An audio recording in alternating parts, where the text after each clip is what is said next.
Dear students, good morning. Today we shall study history, class 7. The topic is the Delhi Sultanate. Delhi Sultanate means rulers of Delhi. You must know that Delhi was built by Tomar Rajputs.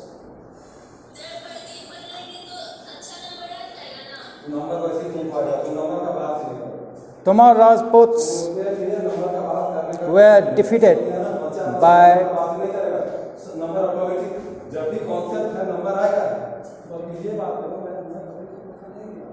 Prithviraj Chauhan.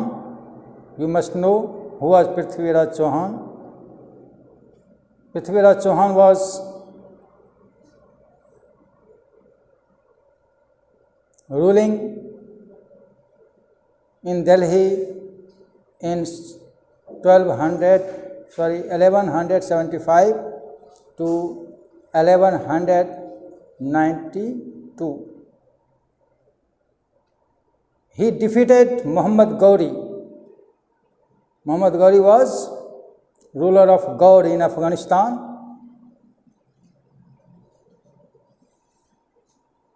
Prithviraj defeated Muhammad Ghori in the Battle of Tarain First in 1191, but unfortunately, in the next year, in 1192, in the Battle of Tarain Second, he was defeated. Prithviraj defeated by Muhammad Ghori.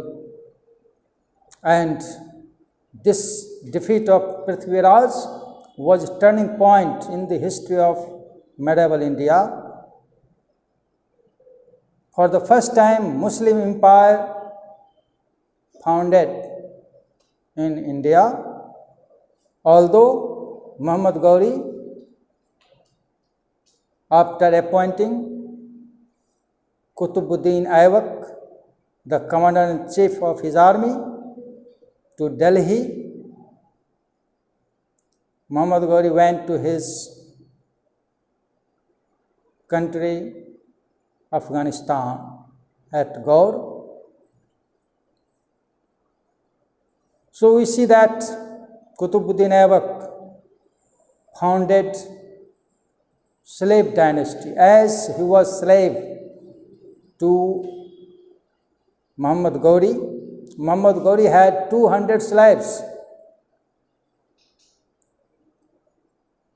Out of 200, Qutbuddin Aibak was the ablest. So Muhammad Ghori made him his successor. Qutbuddin Aibak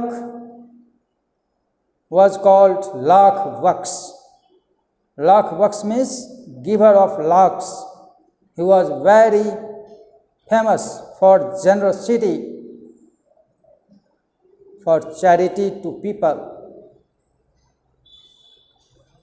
He made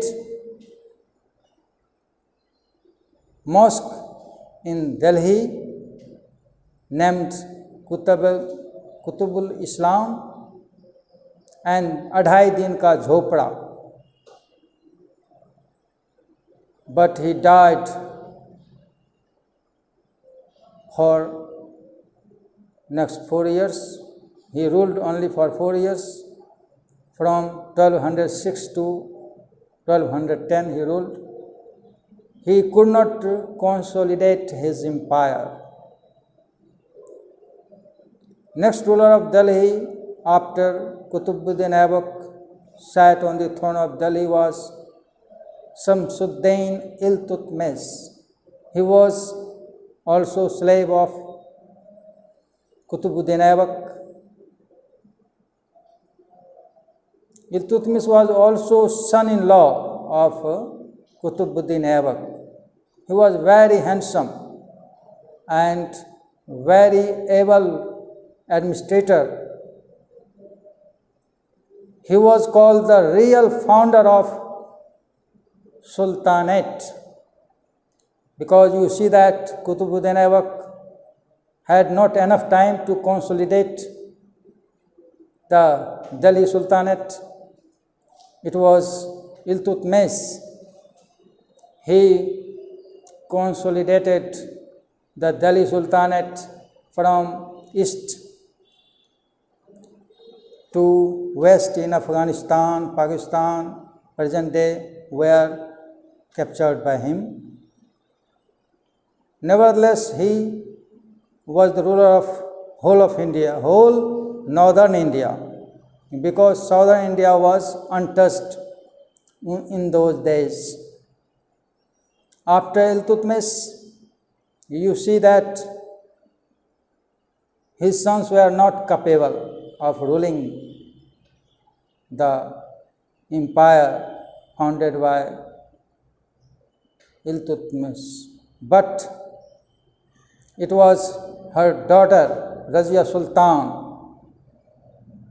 She was a very brave girl. She always fought from the front in the war. She did not follow Islamic customs like Parda system, or not hesitating in conducting courts. So the nobles and clergy, especially ulema, were against the rule of a woman, because people, especially ulemas and nobles, did not like to be ruled by a woman. You also see that Razia was killed by them. At one night, while she was sleeping in her palace was given on fire by the nobles of Delhi, and she was killed in that fire.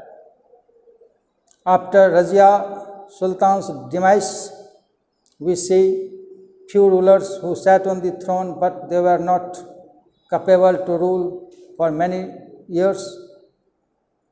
Balban was among the notable rulers who sat on the throne. Balban was mighty ruler. He followed the policy of blood and iron. He stopped Chalisa, abolished this group. He also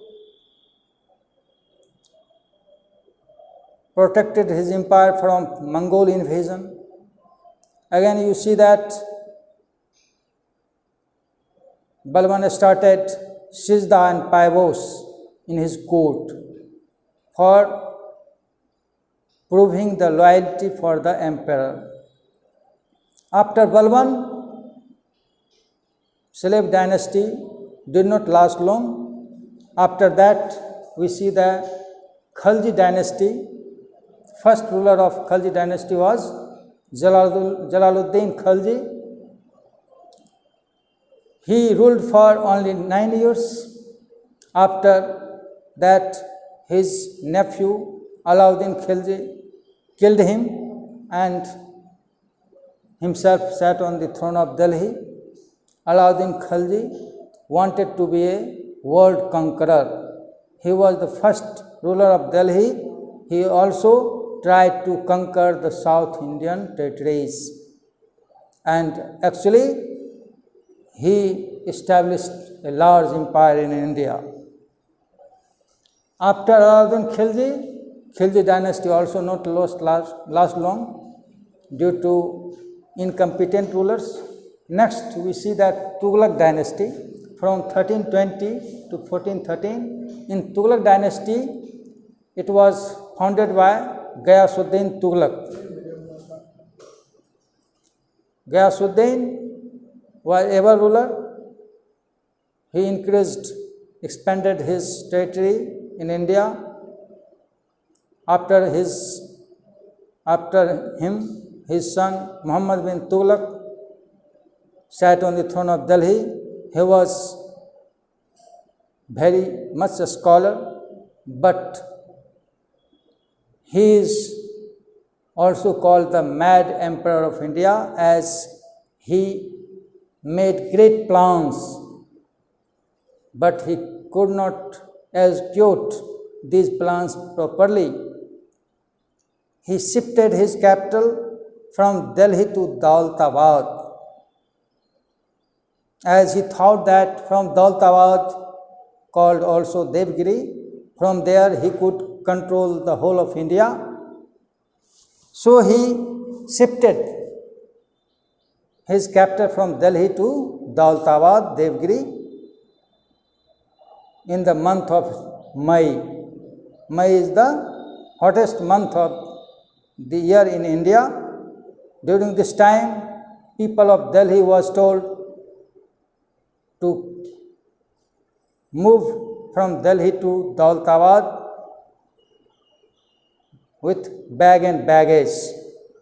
If any person like old could not move, could not walk much, they were tied to the elephant's leg. Result was clear. All have to follow the order of the king. So, this decision of Muhammad bin Tughlaq was in vain, because just in 5 months he had to again shift his capital from Daulatabad to Delhi, because northwestern frontier was exposed to foreign attacks, especially Mongol invasion was very prone for the Delhi Sultanates. Again, Muhammad bin Tughlaq started token currency. Token currency means copper coins. In place of gold and silver, he started copper coins. This introduction of copper coins also proved futile, because we see that in that period people started to making fake coins at home. The result was, in his empire there was a hill of coins, fake coins. So Sultan had to reject his idea. So due to this, economic system of his empire broken. Again he started to take more taxes in Doab regions, Ganga, Yamuna, Doab regions. Because of fertility of the soil, he increased taxes in Doab regions, but in that year there was drought. People could not pay revenue due to drought, lack of rain in that year. Farmers had great hardships.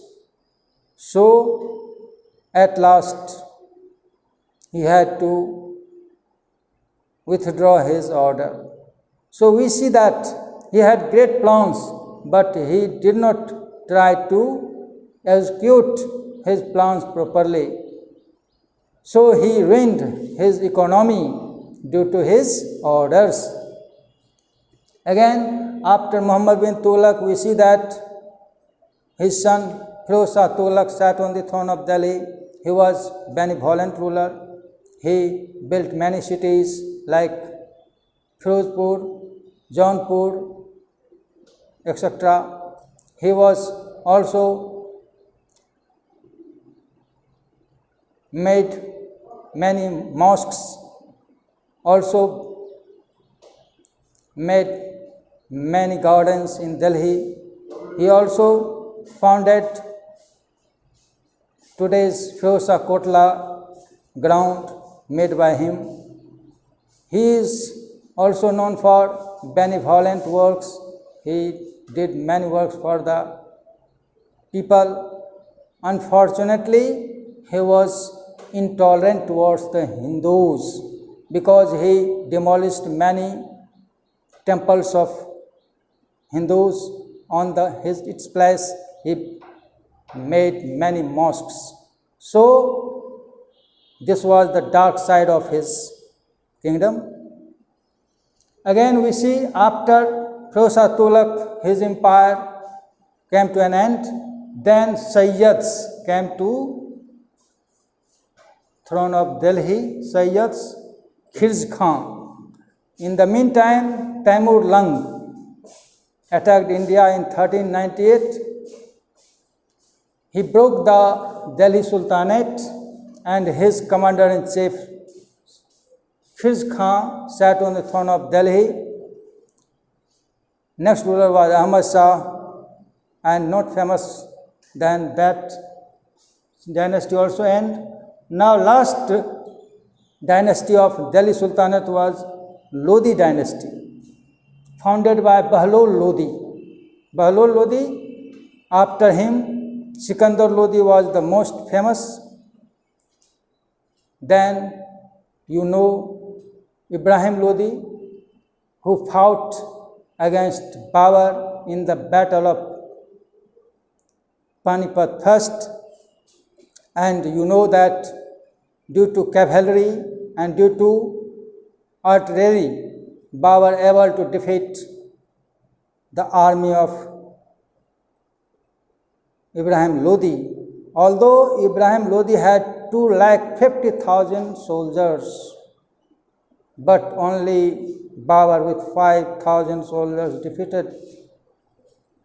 It proved that if your army is disciplined, they have enthusiasm, unity to win, they can win.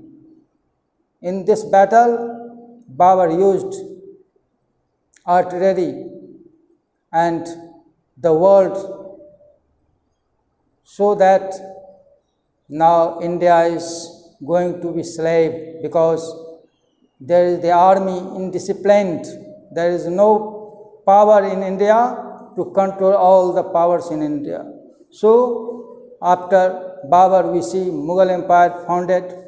Thank you. Next time Mughal Empire we shall study.